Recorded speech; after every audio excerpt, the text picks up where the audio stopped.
Rain patters steadily outside the window frame. Wind blows through the cracks of decaying wooden boards, creating a sound like someone sighing. In the distance, church bells echo 3 times, then fall silent.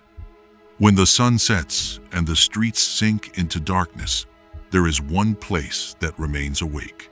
Not the living, but the dead. That place is the library. Those old libraries, built of gray granite and stained glass windows, where knowledge sleeps alongside secrets that are never told. But did you know? There are books that are never opened. There are hallways that should never be walked after midnight. And there are souls that never leave the bookshelves. Sit down here, close to the warm fire, if you dare. I will tell you 5 ghost stories set in 5 real libraries in America. Places where light cannot chase away the darkness, and silence hides the screams for help. The pendulum clock has just struck 11 p.m.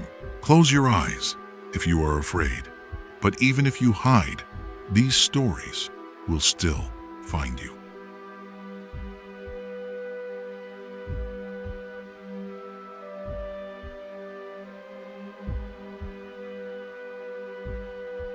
Heavy rain falls on the tin roof of the Willard Library.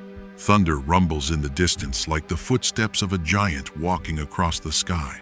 An old wooden door suddenly creaks, even though no one opened it. The Willard Library was built in 1885. The gray limestone building has towering columns and arched windows, but that antique beauty conceals a dark secret. For over 100 years, it has been known as the most haunted library in Indiana, not because of a cursed book, but because of a woman who never leaves. Can you hear it? The sound of silk dragging across the stone floor, very soft, very far away, as if someone is walking through the empty hallways. Her name was Louise Carpenter, daughter of the city's richest donor. She loved this library more than anyone. She spent her youth arranging books, dusting shelves, and secretly loving a man who never loved her back.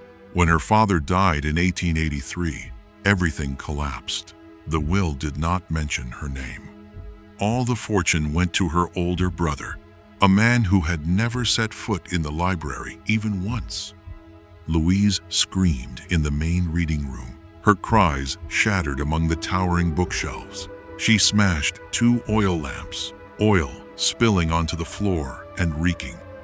Then she ran out into the rain and never returned alive. Her body was found by the Ohio River. She was wearing her gray dress, gray veil, and her eyes were wide open, staring straight at the sky.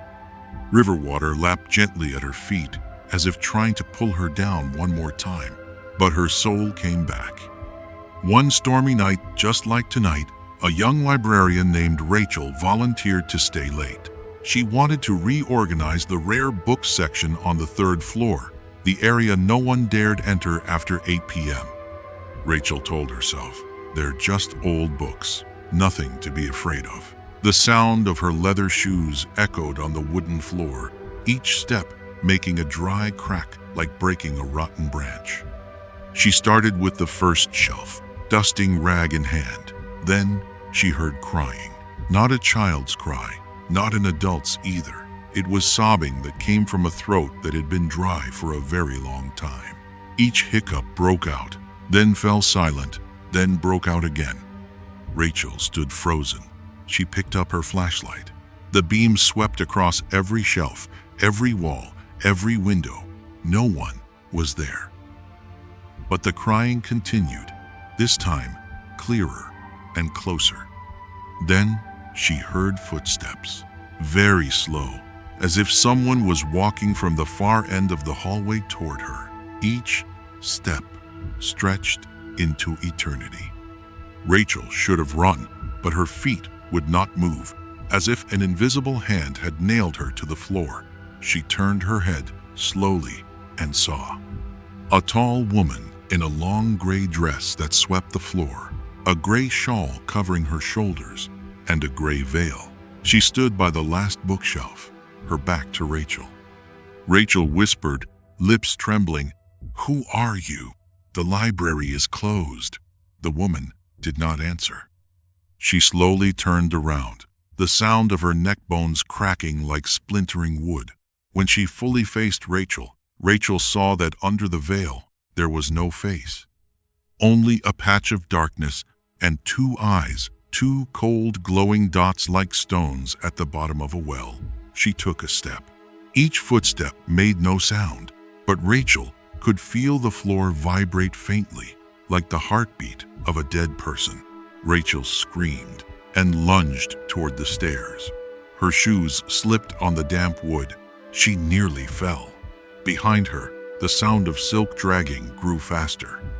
She ran down to the second floor, through the main reading room, to the hallway leading to the front door, but the heavy steel door had already slammed shut. Rachel pounded her fists against it, the sound ringing out like pounding on a tomb. No one heard. Then the reading room door behind her swung open.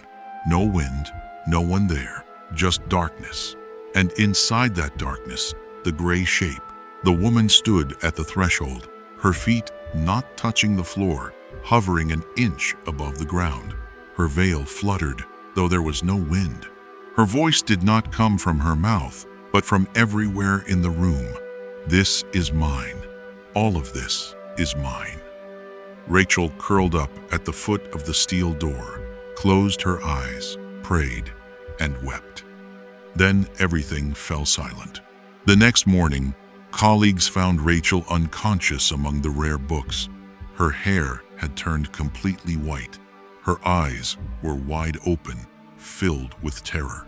She never returned to the library. She quit her job, left the city. And on the rare occasions when someone asked about that night, Rachel would repeat only one sentence, in a voice hoarse, as if her throat had been crushed. She doesn't want the books. She wants the souls of the living. And if you go to Willard Library on a rainy night and listen very closely, you will hear the sound of silk dragging, and you might be the next one.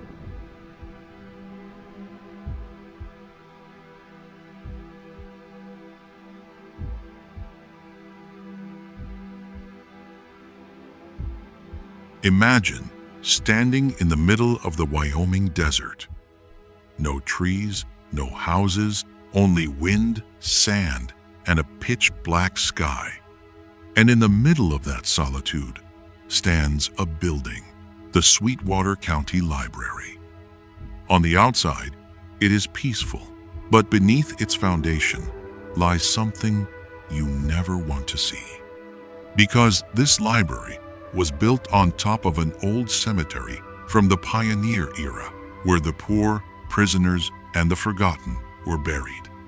In 1980, construction workers dug the foundation and found bones, dozens of skeletons stacked on top of each other like spoons in a drawer. They reported it to the authorities, but the project was too far along, too expensive. They moved only part of them and poured concrete over the rest, and the dead were never allowed to rest. James was the night security guard, a burly man who had served in the military. He did not believe in ghosts, did not believe in anything he could not see or punch.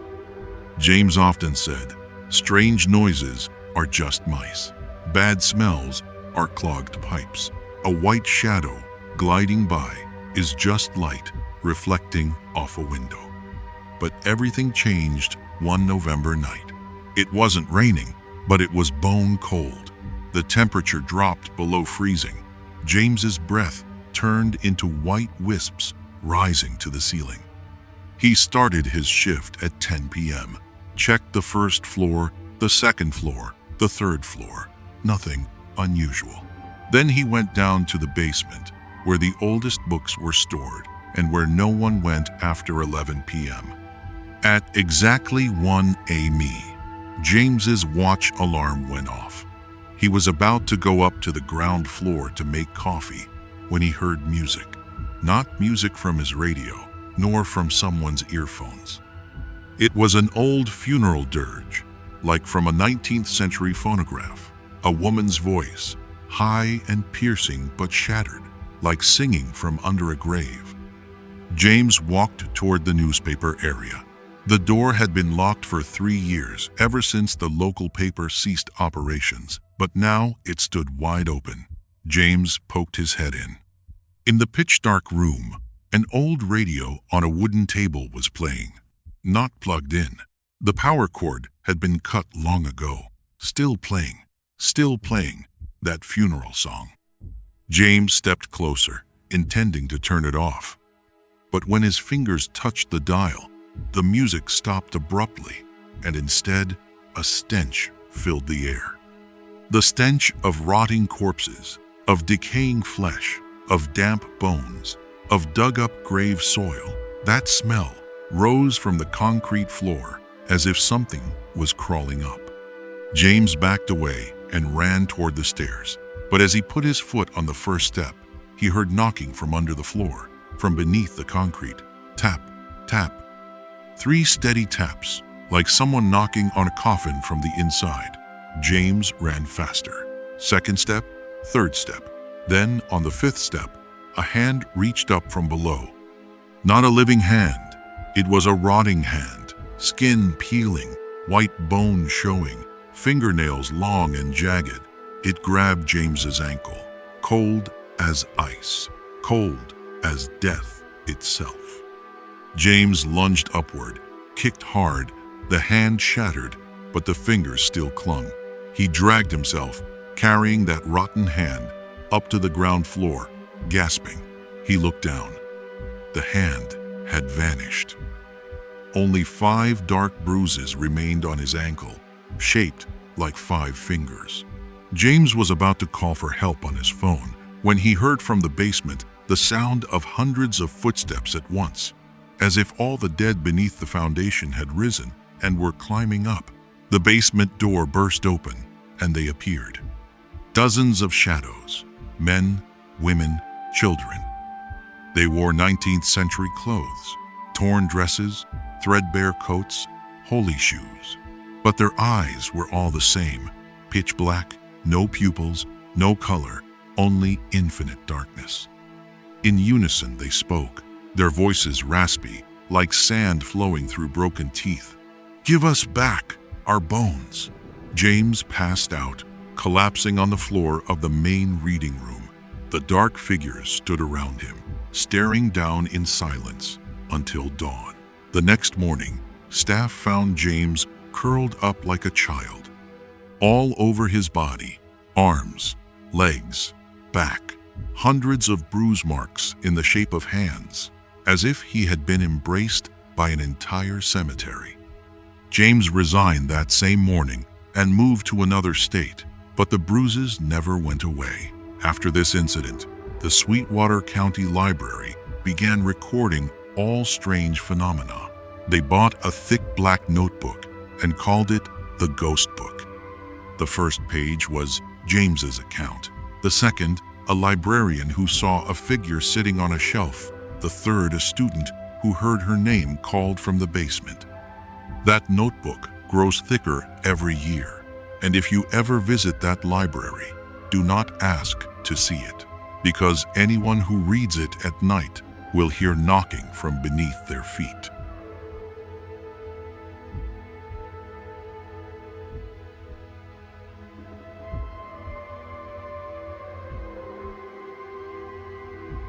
The building of the Osterhout Library was not always a library.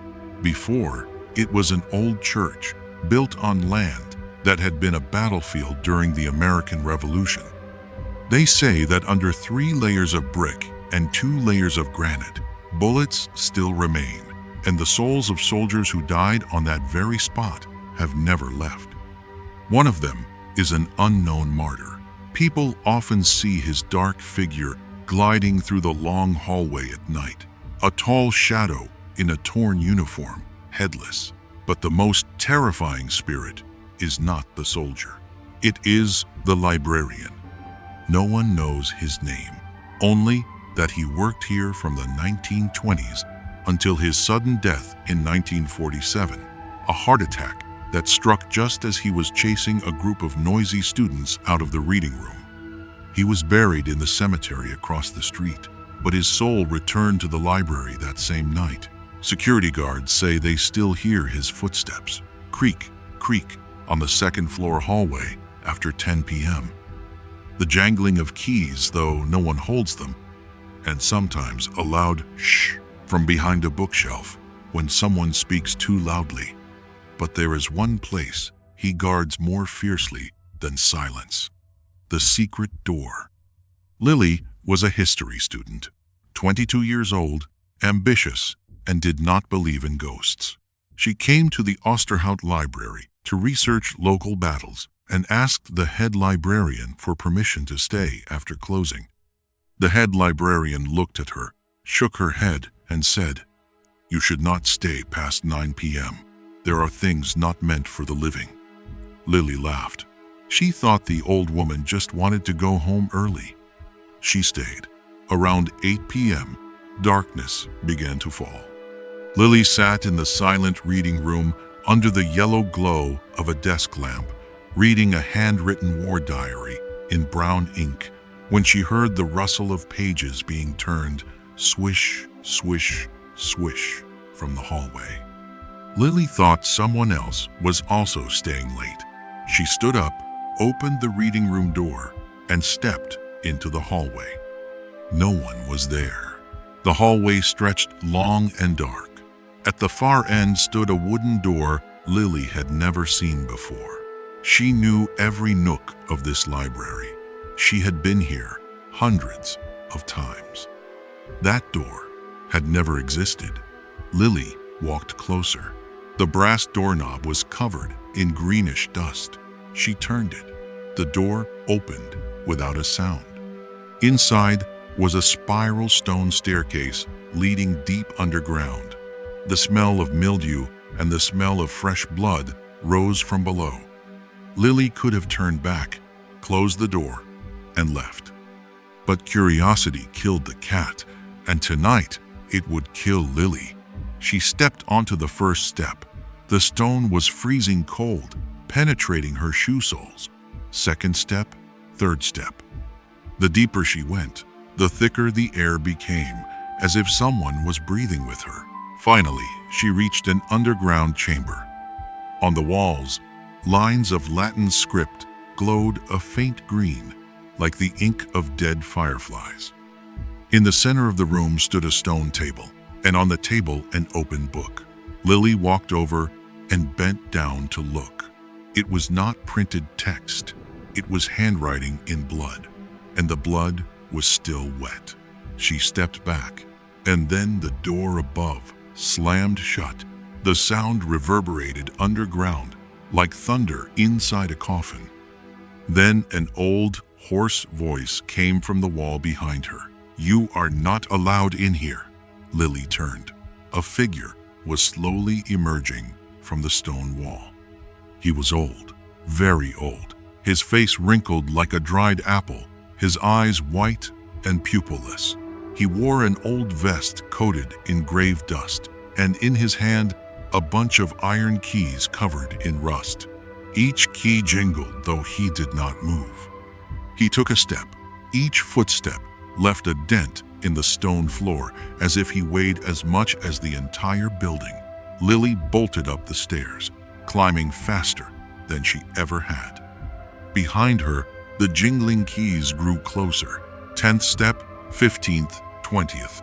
A book flew out of nowhere and slammed into her head with a sharp pain. A second book, a third, a fourth. They flew at her one after another, as if an invisible hand was throwing them with the fury of a madman. Lily burst out through the doorway, slammed it shut, and saw the old librarian standing at the last step, looking up. Those white, empty eyes suddenly turned black, and he smiled. Lily ran to the front door, pounding on the glass until a security guard came to unlock it. She fled into the cold rain, gasping, and looked back at the building. The secret door The spiral staircase, the underground chamber, all had vanished. Only a smooth brick wall remained, as if they had never existed. Lily never returned to the Osterhout Library. She switched her major to economics, but one thing haunted her for the rest of her life. Every time she entered any library, she would hear the jingling of iron keys, far away or very close. And some nights, she would wake at 2 a.m. with an old book lying on her chest. No label, no author's name, only a line on the last page. There is one more door for you.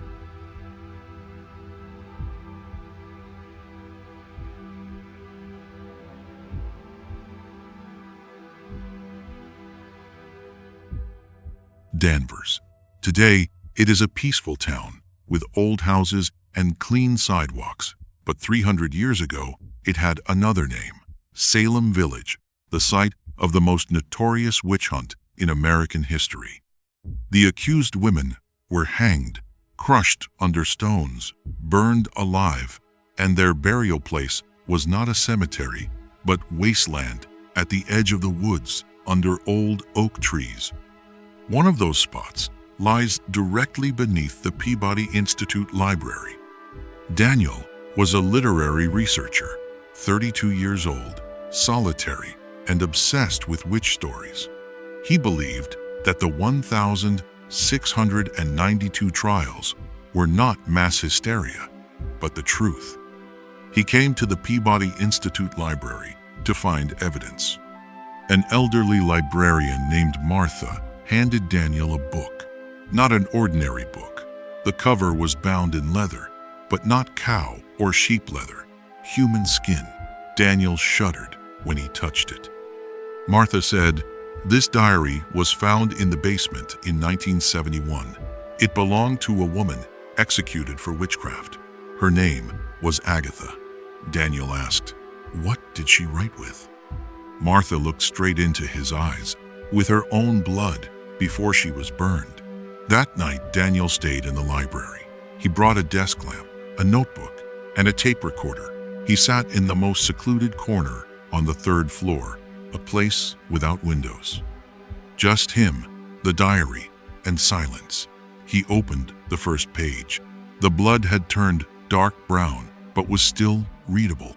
The letters were crooked, as if written by a trembling hand. Daniel read silently. The 3rd day of September. They came at dawn. They said, "I bewitched a doll. I have never seen that doll, but they do not believe." He turned to the 2nd page. "They locked me in a dark cellar. I hear rats gnawing bones, but not rat bones. The bones of the one before me." Daniel began to feel cold. He glanced at the thermometer, 21 degrees Celsius, but he could see his own breath turning into white mist. He turned further. On the 5th page, the writing began to change.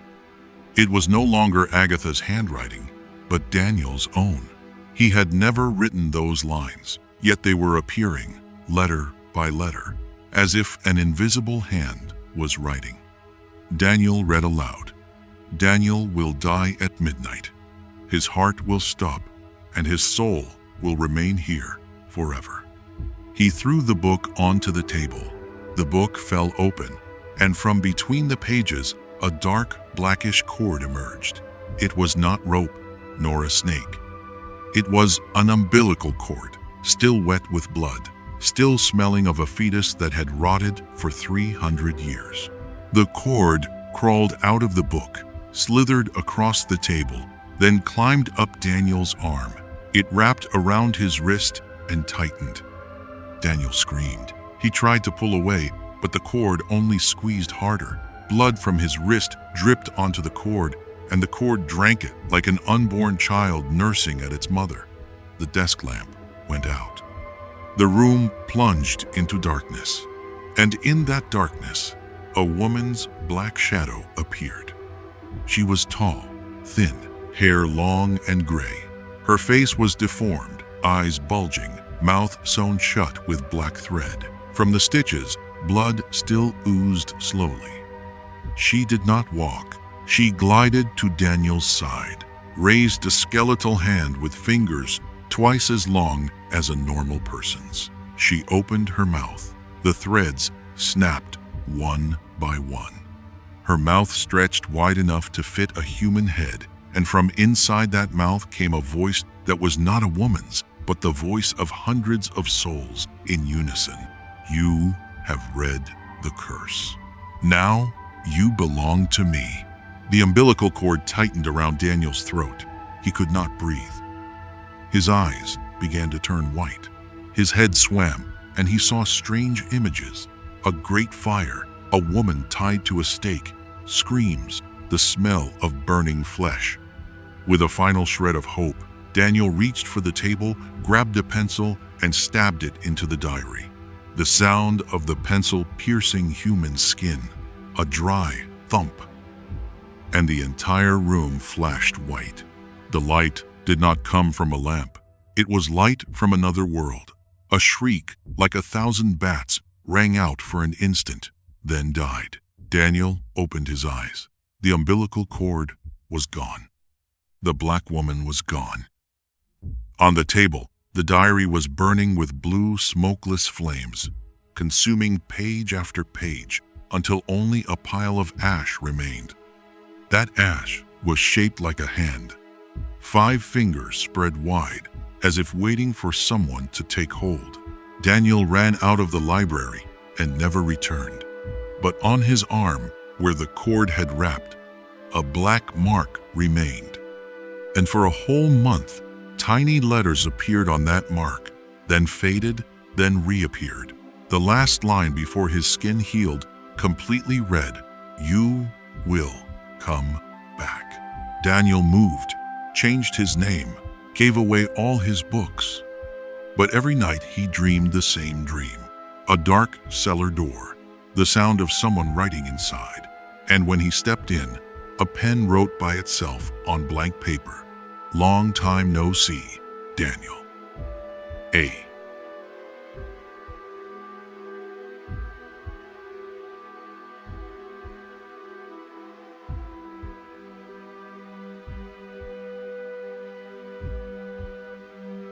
There is an underground river that flows beneath Rochester.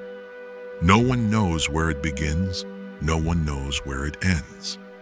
Only that sometimes, on calm, windless nights, people hear the sound of water running from the sewers. The Rochester Central Library was built directly above a branch of that underground river. In 1880, a young girl named Elsie, only 19 years old, fell into a storm drain while walking in the rain. The water swept her away. Her body was found 3 days later, trapped in a tunnel directly beneath the library's foundation. She was still wearing her white dress, her hair still braided, her eyes wide open, her mouth agape, as if she had been calling someone's name in her final moment. She was buried in the cemetery across the river, but her soul never left the library. Mark was a failed writer. He was 35, had never published a book, and had just been left by his wife. He came to Rochester seeking solitude. He thought that if he could not write a great novel, at least he could die in a beautiful place. The Rochester Library, with its stained glass windows and smell of old paper, was where he chose to end things. Mark often stayed after closing. He asked the head librarian for permission, saying he needed quiet to write. The head librarian looked at him with pity and said, "You shouldn't sit in that corner on the 3rd floor. It's very cold there, and someone doesn't like strangers." Mark smiled. He thought the old woman just wanted him to leave early. He chose the 3rd floor corner, a small wooden table against the wall, directly above the sewer area. The first night, everything was quiet. The second night, he heard water running from under the floor. Not the sound of pipes. It was water flowing upward, as if someone was swimming against the current. Mark put down his pen, bent over, and pressed his ear to the wooden floor. The water sound grew clearer, and within it, a voice singing. A young woman's voice, clear but cold, as if singing in a cavern at the bottom of the ocean. Mark gathered his courage, leaned down to the gap in the floorboards, and looked through. And he saw a pale white face looking back at him from below, less than half a meter away, separated only by a rotting plank of wood. The girl's eyes were black as bottomless pits. No iris, no light, only infinite darkness. Her mouth was open, lips gray, and from her mouth water flowed, black, foul water flowing upward through the crack, soaking the back of Mark's hand. Mark jerked back. His chair tipped over. He fell to the floor and saw from the crack white fingers pushing up. One finger, two fingers, then a whole hand. Elsie's hand crawled out of the floor like a giant centipede, followed by her arm, then her face again. But this time, her entire body was emerging through the floorboards, as if through the surface of water. Mark lunged for the door, but the door was locked. Not locked with a bolt, but locked by an invisible force, as if the door had never intended to open. He turned around. Elsie was standing. Her white dress, sopping wet, clung to her thin frame. Her matted hair hung over her shoulders. Black water from her dress flowed onto the floor, forming a puddle that grew and grew. She walked toward Mark. Each step left a dark footprint and a squelching sound. Schlep, schlep, schlep. She reached him, raised her hand, and gently touched his cheek. Her hand was cold as a corpse that had been in the river for 3 days, but it was not ordinary cold. It was the cold of loneliness, of longing, of a soul that had waited 140 years to touch a living person. Elsie whispered, her voice like water trickling through cracked stone. Die with me, here. No one is alone anymore. She took Mark's notebook and scribbled with her finger. No pen needed. Blood and water mixed into reddish-black crooked letters. I have waited for you for 140 years. Don't leave me alone again. Mark tried to scream, but Elsie placed her finger on his lips. The finger was so cold that his lips went numb. He could not open his mouth. She bent down, put her ear to his chest, as if listening to his heartbeat. Then she looked up, smiled the smile of a 19-year-old girl, long dead, and said, Your heartbeat is so beautiful. I want to keep it. She placed her hand on his chest. Mark felt his heart being squeezed. An invisible hand was squeezing slowly, slowly, like juicing a lemon. Mark collapsed to the floor, eyes staring at the ceiling. On the ceiling, the black water stains from Elsie's dress spread into a circle like a bottomless well. And from that circle, Mark saw himself falling into the underground river, falling with Elsie, falling forever. The next morning, library staff found Mark unconscious in a puddle of foul black water. His fingers had clawed the floorboards bloody, mixing with the water.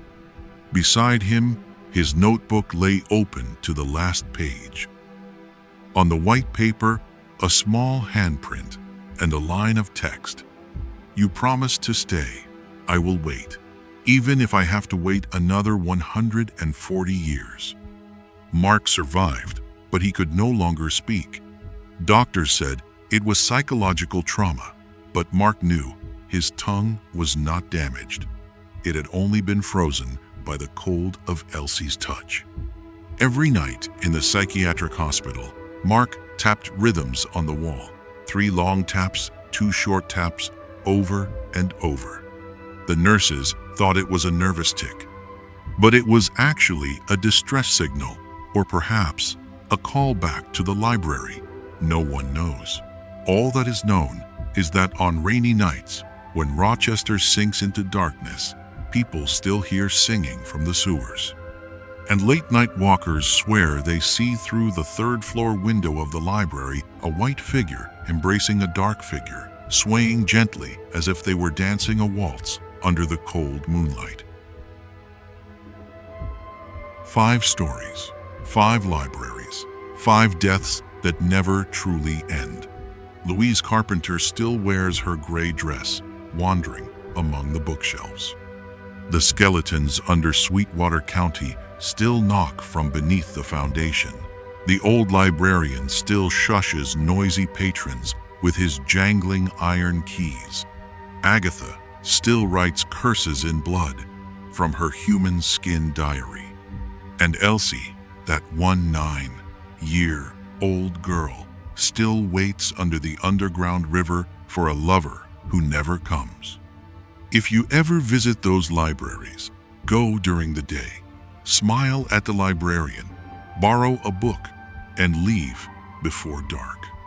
Because when night falls and the clock strikes 11, doors you have never seen will begin to open, and there are guests who never return their books because they keep the borrower as well. I have finished telling the 5 stories. The candle has gone out. The clock has just struck midnight, and I hear behind me the sound of a book falling from a shelf. I will not turn around to pick it up. What about you? Would you dare